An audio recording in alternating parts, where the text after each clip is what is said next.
There's a thing that happens sometimes. You're walking down a sidewalk in the city, somewhere between the office and the train stop, somewhere between Monday and whatever comes after Monday. You look down and you see it, a crack in the pavement, and growing right up through that crack, impossibly, stubbornly, without permission, a small green plant. A weed, some people would say. But a weed is just a flower that nobody planned for. And the thing about that plant, the thing that stops you on the sidewalk, is that it didn't wait for better conditions. It didn't wait for someone to come along and fix the pavement first. It didn't wait for the right season or the right soil or someone's permission. It just grew where it was with what it had. This is a story about people like that. Not heroes, not celebrities, not people with platforms or press releases or highlight reels. Just ordinary Americans in ordinary places who decided in one quiet, unremarkable, life-changing moment to grow, to reach through the crack, to be the thing nobody planned for. We're going to visit 6 places tonight.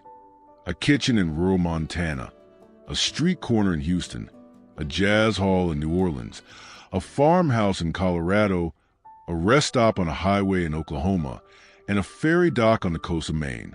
6 places, 6 cracks in the pavement, 6 seeds that changed everything around them. Pull your chair in close. Let's go. Decker Falls. Montana sits at the foot of the Beartooth Range like it forgot to keep walking. Population, 847 in the summer. Maybe 600 come November, after the seasonal workers pack up and the snowbird heads south. 1 post office, a cream-colored building on Juniper Street that smelled like rubber bands and possibility. And in that post office, for 31 years, worked Bet Holloway. Now, Bet was not what you'd call a people person, at least not on first impression.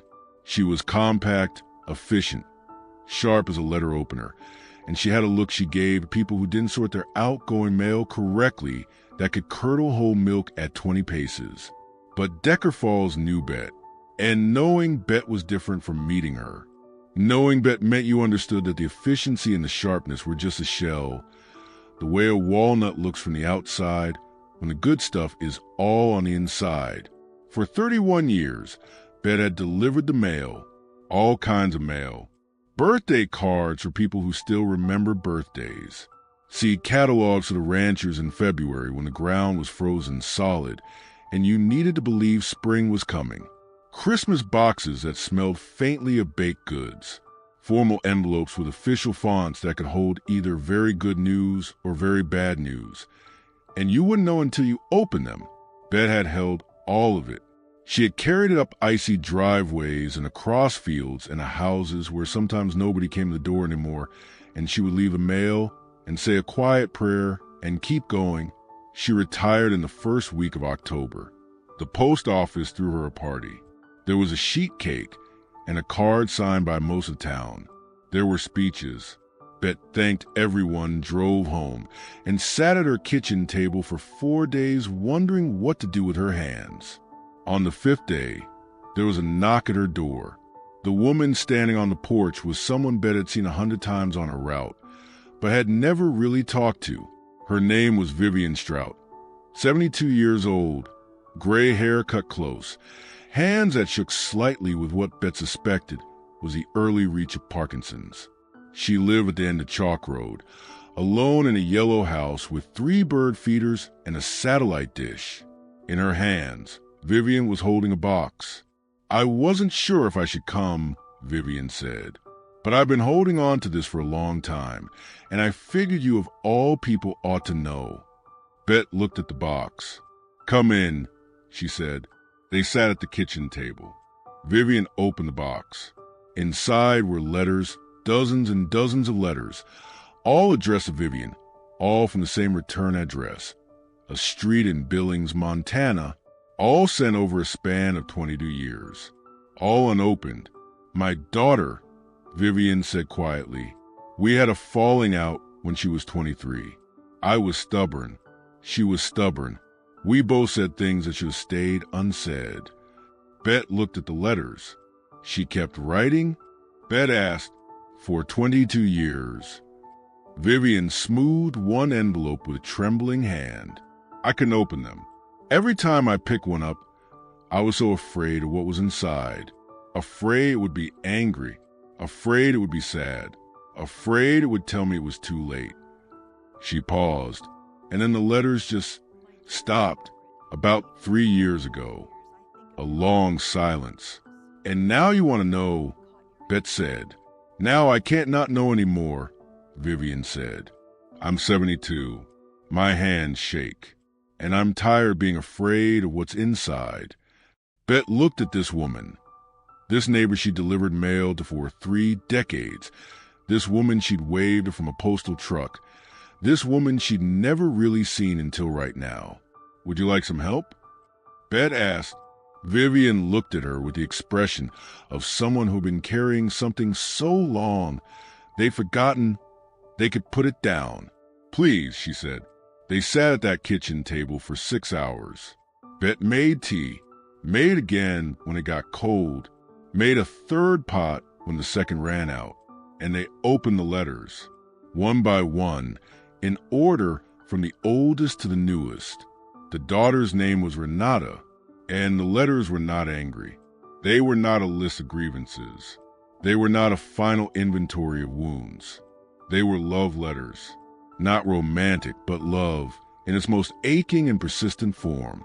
The kind of love that keeps writing even when nobody writes back.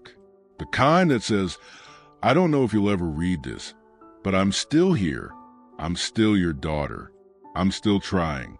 There were updates about apartments and jobs and a dog named Fig, and eventually a husband named Dwight, and then a child, a boy named Sonny, who was now 4 years old. Vivian had a grandson she'd never met. The last letter was dated 3 years ago. It said simply, "Mom, I don't know why I keep writing. Maybe because stopping feels like giving up on something I'm not ready to give up on. I'm still here. I still love you. Whenever you're ready, I'll be here. Love, Renata." Vivian held that letter for a long time. Bet sat across from her and didn't say a word, just held the space, the way a good carrier holds a fragile package, with care, with steadiness. Then Vivian set the letter down.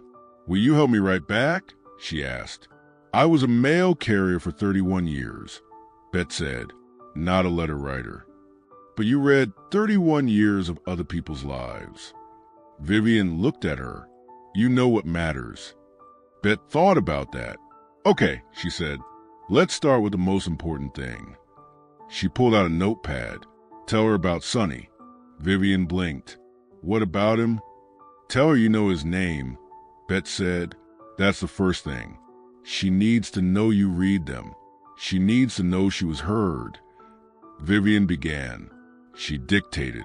Bet helped her find the words when they got tangled. They crossed things out and started over. They argued gently about one sentence for 10 minutes until they both agreed it was right. 2 hours later, they had a letter. Bet drove Vivian to the post office, which was now technically someone else's territory, and Vivian mailed it herself. She stood at the blue mailbox for a moment after it dropped in. "What if she doesn't write back?" she asked. Bet looked at her. "She's been writing to you for 22 years, she said. "She'll write back." She did. Renata called. Not wrote, called. 4 days later. Bet wasn't there for that call.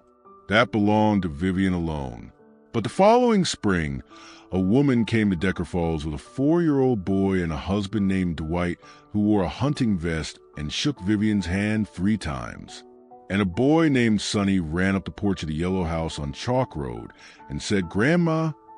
And Vivian, standing in the doorway with tears running free and easy down her face, said, "Yes, baby, that's me." Bet saw them from her car on her way to the grocery store. She didn't stop. That moment was not hers. But she drove to the store smiling in a way that lasted all the way to the checkout line and probably into the following week. If you want to understand Houston, you have to understand water. Houston, and water have a complicated relationship. The way two people who love each other deeply also have the power to completely overwhelm each other sometimes. The storm came on a Wednesday. Not a catastrophic, name a hurricane storm. Not the kind that makes the national news for a week. Just a hard, sustained, unrelenting 3 days of rain that flooded the lower-lying neighborhoods, backed up the drainage systems, and left 6 square blocks of the Sunnyside neighborhood looking like something between a shallow lake and a bad dream. When the water pulled back on Saturday morning, it left behind particular wreckage of flooding, ruined floors, soaked furniture, the smell of mold starting its quiet invasion, refrigerators full of food that couldn't be saved, and people who were exhausted before the rain started. Clyde Fontenot was 46 years old. He ran a food truck called Clyde's Catch, Gulf Seafood, fried catfish, shrimp aboys, the kind of food that made you feel like someone actually cared about what you were eating. He parked it every weekday on the corner of Tier Wester and Dixie Drive. His truck had made it through the storm. His house had not. On Saturday morning, Clyde stood in his house, or what used to be his house, and looked at 4 inches of standing water and a refrigerator full of food he'd bought for the week, and a ceiling tile that had given up entirely. He stood there for a while. He could have been angry. He had every right to be. He'd worked since he was 15. He'd built something, and the water had taken a bite out of it in 72 hours. But Clyde Fontenot was not an angry man by nature. He was a feeding man, a nourishing man, a man whose first instinct in any situation was to ask, what do people need? And right now he could see his neighbors, out their front doors, on their porches, walking their water-damaged streets with that particular post-flood look, somewhere between shell-shocked and quietly devastated. He looked at the food in his fridge. Then he looked at his truck. Then he made a call. "Tasha," he said to his assistant, "how many folks you think are out there hungry right now?" Within 2 hours, Clyde's Catch was parked at the corner of Tier Wester and Dixie Drive. Not for business. The menu board said, free, no exceptions. Come eat. He used everything in the refrigerator. Every shrimp, every catfish fillet, every piece of bread. He made a massive pot of gumbo from what he had. He called his cousin Dorothea, who showed up 45 minutes later with folding tables, a case of bottled water, and her teenage sons, who quietly began handing out plates without being asked. By noon, there was a line stretching half a block. Old women who'd been cleaning out wet floors since dawn. Families with small children who hadn't had a proper meal since Wednesday. A group of men who'd been helping neighbors haul out ruined furniture since sunrise without stopping to eat. Clyde worked that grill for 8 hours straight. His feet hurt. His back ached. He'd used everything he had, and what he had wasn't unlimited. But a thing happened around 2 in the afternoon. A car pulled up. A woman got out, someone none of them recognized, from another neighborhood, who'd heard about the corner through a neighbor's group chat. She had 3 cases of canned goods in her trunk. Then another car. 2 guys with a flat of water bottles and a bag of bread. Then a church van from a congregation 2 miles away, with a slow cooker and a woman named Sister Ophelia, who made macaroni and cheese with 3 kinds of cheese and handed it out in containers she brought specifically for this purpose. The corner filled. It became something nobody planned. A community kitchen, a gathering point, a place where people who just lost things could sit at a folding table and feel like somebody put arms around the whole neighborhood. A reporter from the local news showed up around 4, asked Clyde how he'd organized all this. Clyde looked at her, looked at the corner, at the tables, the people, the church van, Sister Ophelia's mac and cheese, his cousin Dorothea's teenage sons who were still quietly handing out plates. "I didn't organize it," he said honestly. "I just opened the corner. People organize themselves. But you started it." Clyde thought about that. "I had a truck and some catfish," he said. "Didn't seem like it made sense to keep it to myself. The corner ran for 4 days. By the time Clyde's supplies were fully gone, other people had brought so much that the operation continued for 2 more days after that. Run by neighbors who just took turns showing up. When it was over, the corner went back to being a corner. But something had changed in those 6 blocks of Sunnyside. Something that floods can't touch. The knowledge, bone deep now proven, that when the water comes, you don't face it alone. You face it at a folding table, with a plate of catfish in front of you, surrounded by people who showed up. Clyde reopened Clyde's Catch the following Monday. Line was around the block. He suspected it had less to do with the food and more to do with the fact that everybody wanted to see the man who opened the corner. He gave out an extra shrimp to everybody that week, just because, he told Tasha, who had long since learned not to question Clyde's just because.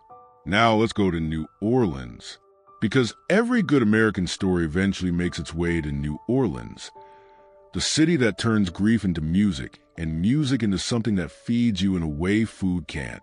On a Tuesday evening in November, at a music hall on Frenchman Street called the Blue Ledger, a jazz quartet was playing to a half-empty room. The room was half-empty for a reason. The reason was that the Blue Ledger was, as of the 1st of December, closing. 27 years of music. 27 years of being the room where young musicians got their first real stage, where old musicians came back when they needed to feel something true again. 27 years of late nights and early mornings, and the smell of old wood and rosin and spilled stories. Closing in 30 days. The owner, Raymond Arsenault, 64, sat at the bar nursing a club soda and watching the quartet play the way a man watches a fire burn down. Not wanting to end, knowing he can't stop it. Raymond had bought the Blue Ledger with a loan and a prayer 27 years ago. He'd built it into something real. But the neighborhood had changed, the rent had tripled, and the math had simply stopped working. He was not bitter about it. Raymond Arsenault was constitutionally incapable of sustained bitterness. He'd tried it once in his 30s and found it didn't agree with him. But he was sad. The deep, clean kind of sad that comes from loving something fully and losing it the same way. The quartet on stage was led by a woman named Celestine Broussard, 41 years old, trumpet, with a way of playing that made you feel like she was translating something that had no words into a language everyone already knew. Celestine had been playing the Blue Ledger since she was 22. It was the first place that said yes to her, the first room that let her be exactly as loud and as honest as she needed to be. She knew it was closing. Every musician on Frenchman Street knew. After the set, she sat with Raymond at the bar. "What are you going to do?" she asked. Raymond shrugged. "What does a man do when his life's work ends? Probably sit on my porch and be very irritating to my neighbors." Celestine smiled. Then her face changed. "I want to do something," she said. "For the last night. Something real. What do you have in mind?" "Let me call some people," she said. "Give me until December 1st. I want to fill this room. Not just fill it. I want every musician who ever played this room to come back for the last night." Raymond looked at her. "Celestine, that's going to be a lot of musicians." "Good thing this bar's been empty for a month then," she said. "We'll need the space." What happened over the next 3 weeks is the kind of thing that New Orleans produces with a regularity that still manages to astonish the rest of the country. Celestine Broussard made calls. She had a notebook, old, spiral-bound, full of phone numbers and contacts built over 20 years of working the city's music scene, and she went through it methodically, calling every musician she could reach who had ever stood on the Blue Ledger stage. Some of them had gone on to bigger things, recording contracts, regional tours, the kind of success that takes you away from a room that first believed in you. Some of them were still right here, playing every Thursday and Saturday at whatever room would have them. Every single one said yes. Not eventually, not after checking their calendar, not with conditions or billing questions or parking inquiries. Yes, without exception. Yes, because the Blue Ledger was a place that said yes to them when they needed it most. And now it needed them, and the accounting was simple. Yes, December 1st was a Saturday. The Blue Ledger opened its doors at 7 p.m. By 7:15, the room was full. By 7:30, the sidewalk was full. By 8, people were sitting on the curb outside with the door propped open so the music could reach them. Because the music was going to reach them whether the door was open or not. They played from 8 p.m. until 2 in the morning. 43 musicians over the course of the night. All ages, all genres, jazz and blues and funk and soul, and one extraordinary 20 minutes around midnight where 5 trumpet players stood in a line and traded phrases back and forth like they were having a conversation that started 100 years ago and wasn't finished yet. Raymond Arsenault sat at the bar and watched. He did not try to hold back the feeling that rose in him. He let it be exactly what it was, gratitude so full it had nowhere to go but out. At one point, Celestine walked over during a break, sat beside him, said nothing for a moment. Then, "This is what you built." Raymond looked at the room, at the faces, at the musicians, at the people standing in the street with their heads tilted toward the open door. "We built it," he said. "All of us." The Blue Ledger closed its doors for the last time at 2:17 in the morning. They played out with a slow blues that started quiet and built, slowly, inevitably, into something that shook the walls. And then it was still, and the still was full of everything that had ever been played there. 3 months later, a developer bought the building and converted it into luxury condominiums. But every musician who was there that night carries the Blue Ledger with them, in their fingers, in their lungs, in the specific, unreplicable way that a room shapes you, the way the right room at the right time tells you, this is who you are, this is what you can do, this is where you belong. You carry that. No developer can touch it. There is a particular kind of quiet on the Colorado plains in November, not the cozy quiet of a house at night, not the peaceful quiet of a Sunday morning. This is the old quiet, the quiet that was here before people arrived and will be here long after, the quiet that doesn't care what you think of it. It simply is the way the Rockies simply are, solid and indifferent and magnificent.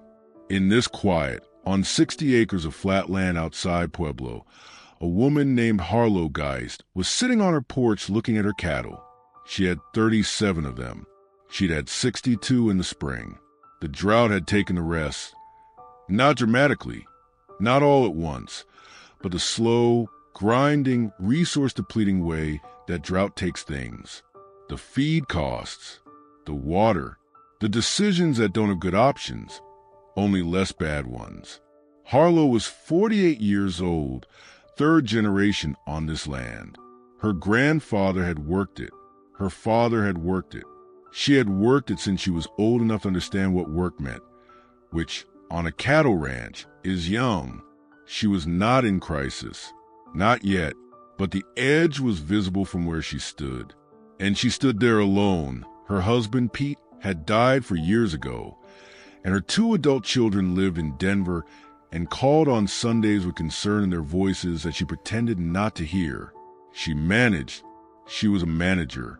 But this November, sitting on the porch looking at 37 cattle, she was tired in a way that sleep couldn't fix. Her neighbor was a rancher named Desmond Yarbrough, 53, barrel-chested, the kind of man who talked so seldom that when he did, you listened with your whole body because it was probably important. Desmond had his own land, his own cattle, his own season to manage. He also had something Harlow didn't have this year. Hay, a lot of it. He'd had a good cutting season. He had more than he needed. He'd been trying to sell the surplus, but the market was soft and the logistics were difficult, and it had been sitting in his barn doing nothing useful. He knew about Harlow's season. Everybody within 30 miles knew about everybody else's season. That's the thing about farming country. The land talks, the weather talks, The prices talk, and people who watch both will figure out who's struggling.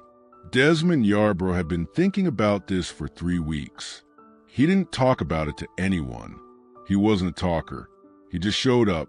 One morning in late November, Harlow looked out her window at 6 a.m. and saw a truck she recognized coming down her gravel road. And behind it, a flatbed trailer loaded with hay bales. Round bales, good quality. The kind her cattle needed. She walked out to meet him. "Desmond, what is this?" He climbed out of the truck. "Got a surplus," he said. "Ground's yours if you want it." "I can't take." "You're not taking." "I'm unloading," he said. "Got nowhere else to put it." She looked at the trailer, looked at him. "Desmond, I'll pay you when—" "No, you won't. I'm not taking your—" He fixed her with a look that silenced her. Not unkind, just firm, the look of a man who has made a decision and is done discussing it. "Harlow," he said, "my dad had a bad season in '94. Yours fed our cattle through February." A silence. She hadn't known that. Her father had never mentioned it. "I've owed your family for 30 years, Desmond said. "Let me pay some of it back." He started unloading. She watched him for a moment. Then she picked up a pair of gloves from the porch rail and went to help. After a while, she said, "I didn't know about '94. Your dad was a quiet man," Desmond said. "He was. Mine was too. Proud men. Too proud sometimes." Desmond looked into his coffee mug. "I think that's why they kept each other going. Two proud men couldn't ask for help, but they could do it quietly for each other. So nobody had to ask. Nobody had to owe." Harlow thought about her father, about the land he'd left her, the ethic he'd built into her. This particular combination of self-reliance and quiet obligation to the people around you, the understanding that the land was shared even when it was owned, that your neighbor's drought was, in some real way, yours too. "He was a good man," she said. "He was," Desmond agreed. The quiet settled back over the kitchen. Outside, the 37 cattle grazed. The Rocky Mountains stood in the distance, unchanged and indifferent, and the land, which had been here before all of them and would be here after, did what land does, held them. Seal Cove is the kind of Maine town that knows exactly what it is. It is not a tourist destination, not this far up the coast, not in December. It is lobster boats and fish houses and a post office the size of a closet and a general store that sells everything from bait to birthday cards. It has a ferry. The ferry runs 3 times a day, connecting Seal Cove to a smaller island community 8 miles out. Maybe 200 people who live out there year-round, who choose a particular life of an island. Its freedom, its limitation, its beauty, its demands. The ferry operator was a man named Thatch Bilodeau, 39 years old, had been running this ferry for 11 years, knew every passenger by name and by the specific way they stood on the dock waiting. Thatch was the kind of man the sea makes. Not romantic, not dramatic, just capable. Steady, the sort of person you want in charge when the weather turns. On a Tuesday in early December, the weather turned. It turned hard. A nor'easter came through the way nor'easters do, with no apology and no timeline. By afternoon, the water was rough. By 3 p.m., Thatch had made the call. Last fare of the day would be the 4 o'clock run, and after that, the crossing was closed until conditions improved. There were 11 people at the dock for the 4 o'clock, mostly island residents who'd been on the mainland for errands and appointments and needed to get home. Among them was a woman Thatch had never seen before. She had 2 large rolling suitcases and the look of someone who had been traveling for a long time and was almost at the end of what she had. She was maybe 60 years old, gray-streaked hair, a heavy coat that was wrong for the weather. Not wrong like she didn't know what cold was, but wrong like she bought it somewhere warmer and hadn't had time to get another one. He helped her get the suitcases on board. "You visiting someone on the island?" he asked, making conversation against the wind. "I'm moving there," she said. "In December?" She almost smiled. Best time to find out if you can handle it. The crossing was rough. Thatch had made rougher crossings, but this one demanded his full attention. The swells were pushing 4 feet, and the visibility was dropping as the light failed. He kept his eyes on the water, but at one point, he glanced back at the passenger cabin and saw the woman. She wasn't looking at her phone. She wasn't talking to the other passengers, who were all people she didn't know.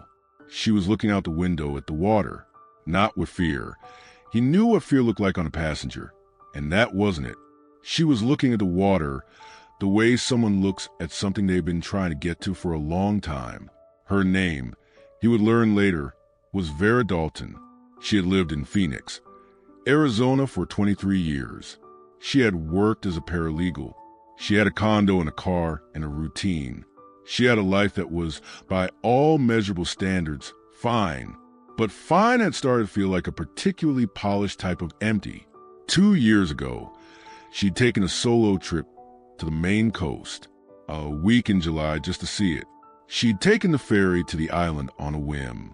And something happened to her on that island that she'd been trying to describe to herself ever since and never quite succeeded at. Something about the scale of it, the sky, the ocean, the particular silence that isn't absence but presence. Like something very large had heard her and was paying attention. She went back to Phoenix. She thought about the island for 2 years. Then she packed her life into 2 rolling suitcases and bought a one-way ticket. The ferry docked at the island in the near dark. The other passengers dispersed quickly. Familiar routes, familiar homes. Vera stood on the dock with her 2 suitcases and a piece of paper with an address. She had a rental arranged. A small house on the north side of the island. She'd never seen it in person, just photos online. She didn't know anyone here. She was 60 years old and she was starting over, and she was, if she was being honest, terrified in the electric way that means you're alive. Thatch, walking back from securing the boat, stopped. She was standing there in the wind with her suitcases and her address paper, and he could see she was looking for something. A road sign, a landmark, a reason to trust that the choice she'd made was the right one. He walked over. "You need help finding your place?" She held out the paper. He looked at the address. "That's about a half-mile north. I can walk you there." Or, he pulled out his phone and made a call. A brief conversation. Hung up.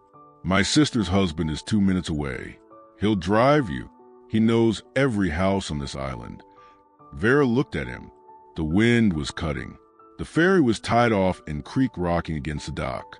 The island was dark except for the spread of house lights and the lighthouse doing its steady, reliable thing. "I just got here," she said. "And you're already—" She stopped. "You don't know me." "No," that said simply. "But this is an island. You're here, you're ours." He paused, looking out at the water with the ease of a man who has made peace with the sea.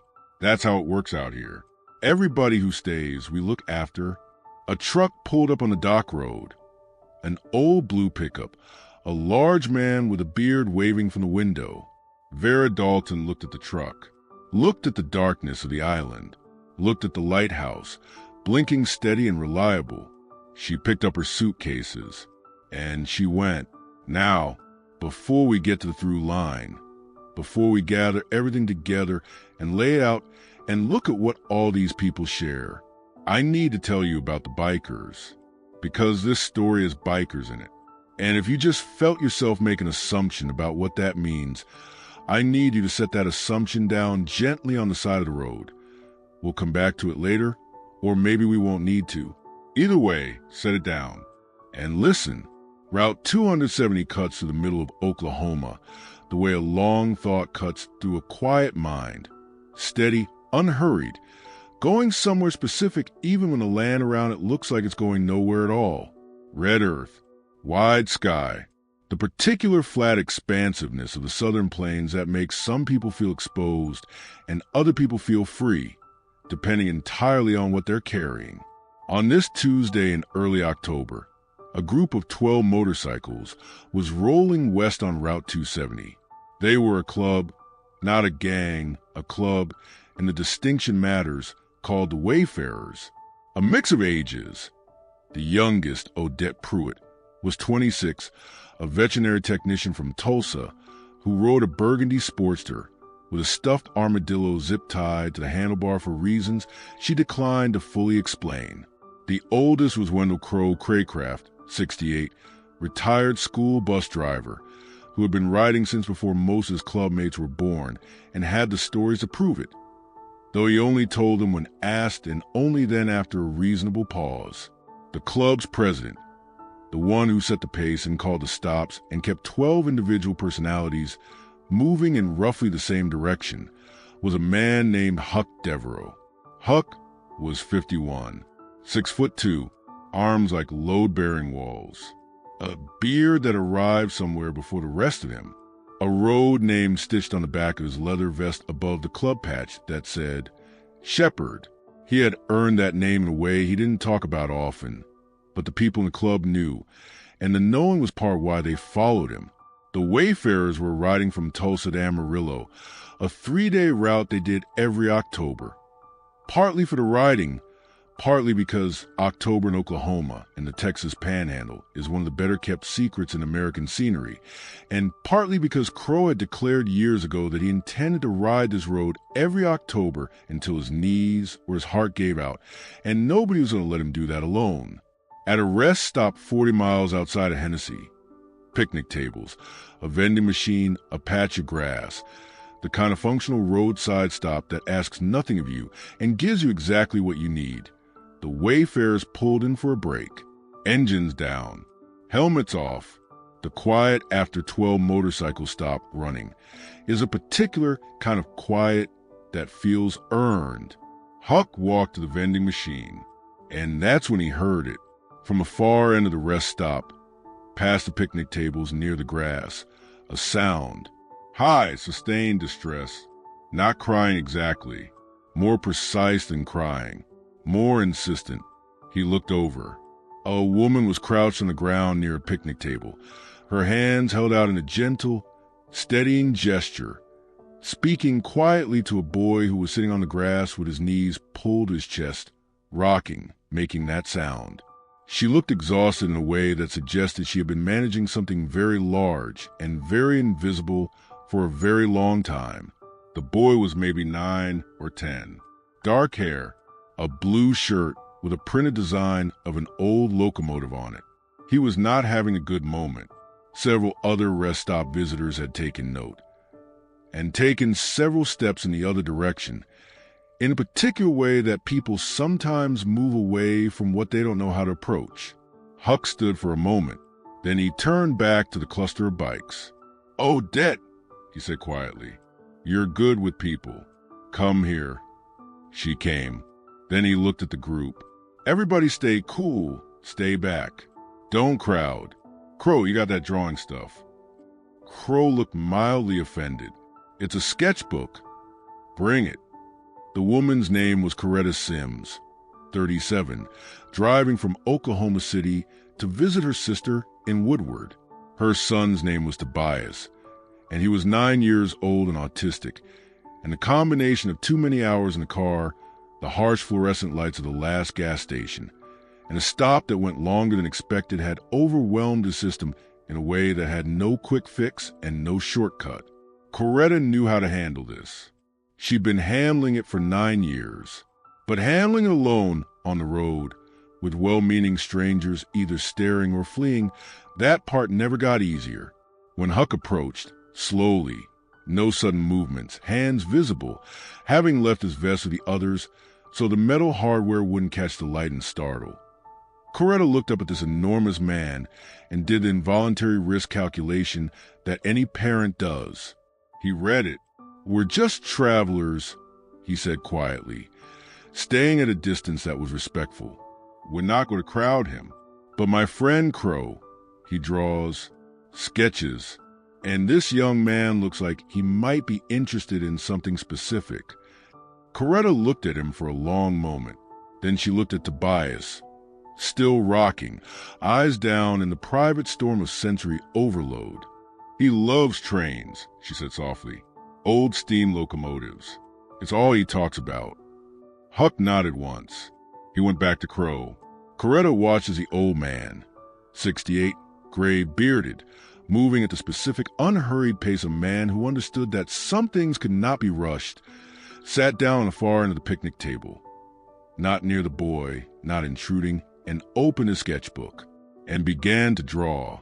He drew a locomotive, an old one, a 1920 steam engine, the kind Crow had studied in books since boyhood because his own grandfather had been a railroad man in eastern Kentucky and had filled it with stories and detail that had never left him.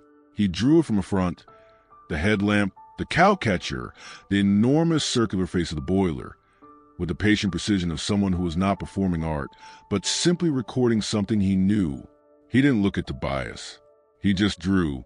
Something in Tobias shifted, not dramatically, not all at once, but the rocking slowed. And then Tobias looked up for the first time and saw what Crow was drawing. His whole body changed. "That's a consolidation," Tobias said. Precise, certain, the voice of an expert. 8-2-8-0 wheel arrangement. The lead wheels are wrong. They should be further back. Crow looked at him over the sketchbook. His expression did not register surprise. It registered the quiet delight of someone who has just met a fellow expert. "Is that right?" Crow said. Not a question, an invitation. "Yes," Tobias said. He got up from the grass, the storm moving through and past him as he locked onto the thing he loved, and walked to the table. He stood beside Crow and looked at the drawing with the focused analysis of someone whose relationship with detail is total and complete. The chimney stack is too wide. Real 280 chimneys were narrower at the base. "Show me," Crow said and offered the pencil. Tobias took it. He corrected the drawing. Crow watched him with genuine admiration. "Boy," Crow said, "you know your locomotives." "I know all of them," Tobias said simply, not bragging, just true. Odette, sitting nearby at a distance that felt safe, caught Coretta's eye. Coretta had her hand over her mouth. What happened next was not planned. Nothing about any of this was planned. Huck gathered the wayfarers. Quietly, with the practiced ease of someone who knows how to move 12 big personalities without making production of it. And he said, "Anybody want to do something for this kid?" Nobody had to ask what he meant. Odette said, "Line the bikes up." And they did. The 12 wayfarers pulled their motorcycles into a neat row along the edge of the rest stop, side by side, facing out, as if they were parked for a show, which, in a way, they were. Huck walked back to Tobias, who was still at the table with Crow, now drawing his own locomotive while Crow watched approvingly. "Tobias," Huck said, "would you like to see the motorcycles?" Tobias looked up, looked at Huck, really looked at him. The direct, unflinching assessment that some children do and most adults have been trained out of. "Yes," he said.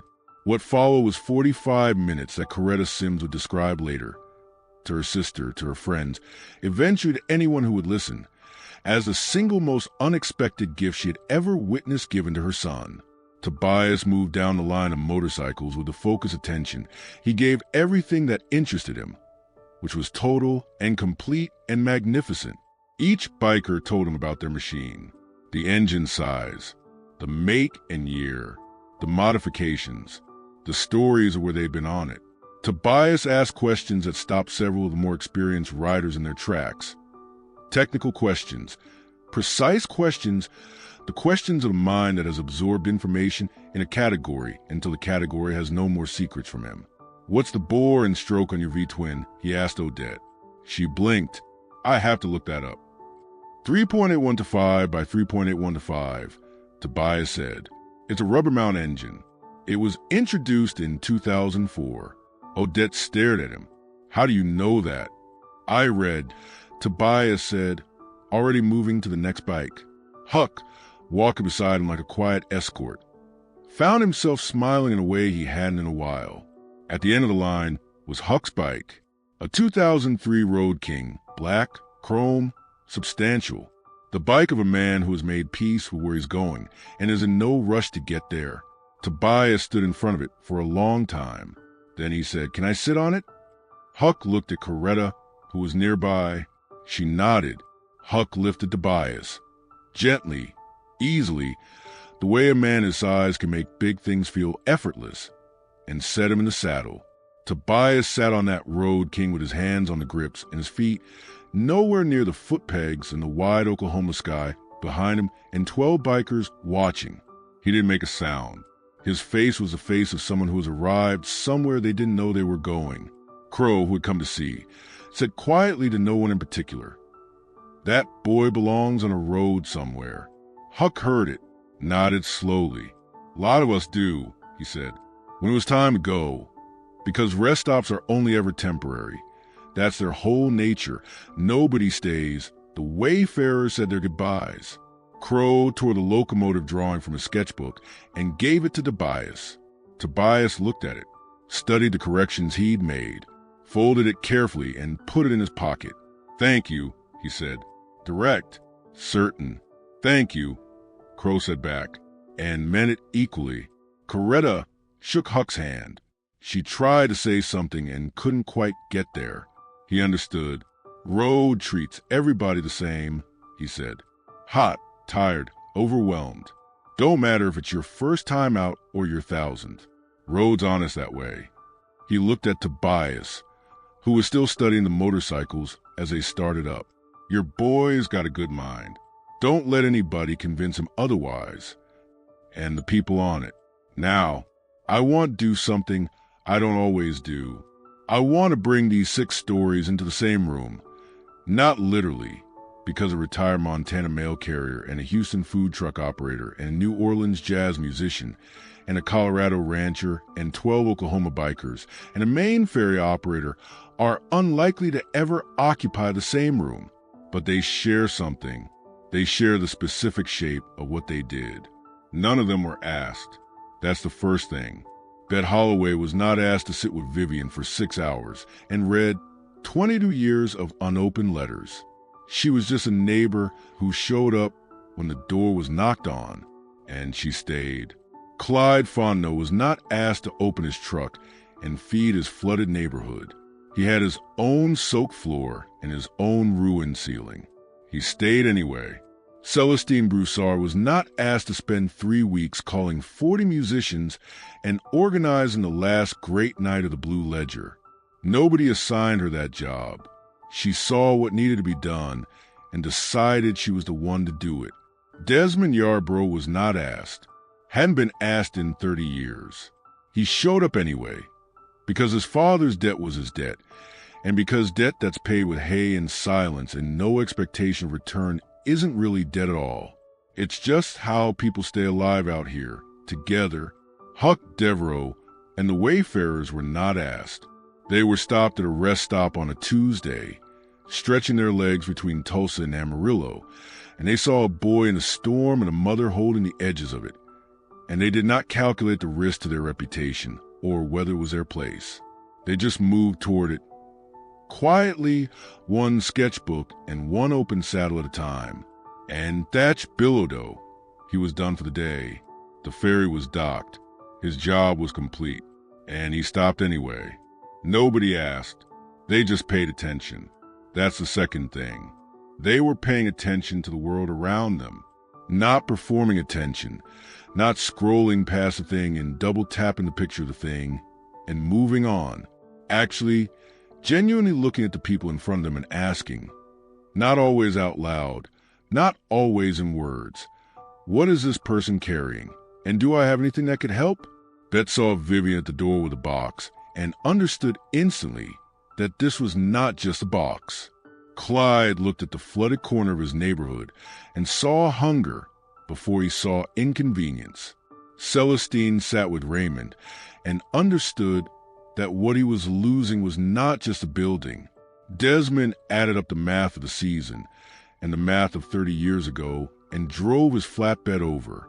Huck heard a sound from the far end of a rest stop and actually looked, instead of deciding it wasn't his concern. He saw a mother crouched on the ground and a boy in a storm and 12 motorcycles worth of something useful he could offer. Thatch took one look at a woman with 2 suitcases and a paper address and understood that she was brave and lost in equal measure and that the one could help the other. They paid attention. And because they paid attention, they were able to give exactly the right thing. Not the most expensive thing, not the most dramatic thing, the right thing. Bet gave time and steadiness.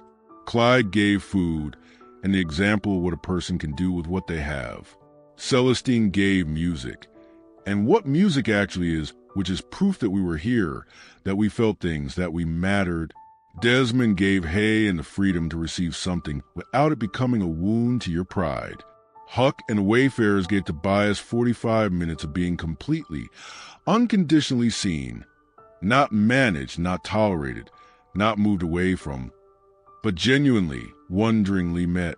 They gave a boy who lives in a world that doesn't always know what to do with him a row of motorcycles and a man who handed him a pencil. Thatch gave a phone call in 2 words. You're ours. You're ours. You're ours. Think about that for a moment. Think about what it means to arrive somewhere, a new place, a hard place, an uncertain place, and have someone look at you and say those words. Not you can stay. Not we'll tolerate you. Not you'll be fine. You're ours. You belong here. You are already in the circle. The circle expanded the moment you set foot on the dock. You didn't have to earn it. You didn't have to prove anything. You don't have to pay us back. You're here. You're ours. How many people are standing on their own kind of dock right now, in a new city, a new job, a new season of their life, waiting for someone to say that? How many of us have the power to say it and just haven't yet? We started with a crack in the pavement, with something growing where nobody planned for it. And here's the thing about seeds in the pavement. They don't grow there because the conditions are perfect. They grow there because the seed doesn't know the conditions aren't perfect. The seed just knows it has something inside it that needs to become itself. Bet Holloway had 31 years of other people's letters in her muscle memory, and a neighbor who needed to write one she couldn't do alone. Clyde Fontenot had a truck in catfish and the deep understanding that food is love in its most practical form. Celestine Broussard had a notebook full of phone numbers and a room worth saving, even if only for one night. Desmond Yarbrough had hay and a debt that his silence had been carrying for 3 decades. Huck Devereaux and the Wayfarers had 12 motorcycles, an old man's sketchbook, and the willingness to sit down, metaphorically and literally, with someone the rest of the world had stepped away from. Thatch Bilodeau had the knowledge that an island keeps its people and the phone number of his brother-in-law. These were their cracks in the pavement. These were their imperfect conditions. And they grew anyway. Now let me ask you something. What's your crack in the pavement? Not the perfect opportunity, not the grand gesture, not the moment where everything lines up and the timing is right and you have everything you need. What's your small, imperfect, right now, work with what you have opening. Because I promise you, there is one. It might be a neighbor you haven't knocked on the door for, who's been struggling in a silence you could gently interrupt. It might be the food in your refrigerator and a street that needs feeding. It might be a phone call, one phone call, to the person you've been meaning to call who would be changed by the fact that you did. It might be a flatbed of hay, or a sketchbook offered across a picnic table, or 2 words said to someone standing alone on a dock. It might be so small that you don't recognize it as anything yet. But the people in tonight's story didn't recognize theirs either. They just walked toward it. That's all kindness ever requires of you. Not certainty, not perfect timing, just the willingness to walk toward it. Bet Holloway is back in her garden. She and Vivian have Thursday morning coffee together now. Vivian's grandson Sonny calls her the letter lady, because Vivian told him the story, and because 4-year-olds cut right to the truth of things. Clyde Fontenot's corner at Tier West and Dixie Drive has a folding table set up on the last Saturday of every month now, just because. The Blue Ledger's building is condominiums now, but on the last Saturday of every month, 8 musicians gather on Frenchman Street and play a set in front of where the door used to be. No cover charge, no stage, no sound system, just the music, going where it was always going, into the ears of whoever is walking by, who stops, who tilts their head, who stands still for 3 minutes in the middle of their Saturday and lets something true reach them. Harlow Geis Hurd is at 51 head going into spring. She left a cord of firewood at Desmond Yarborough's gate in January with no note. He knew who it was from.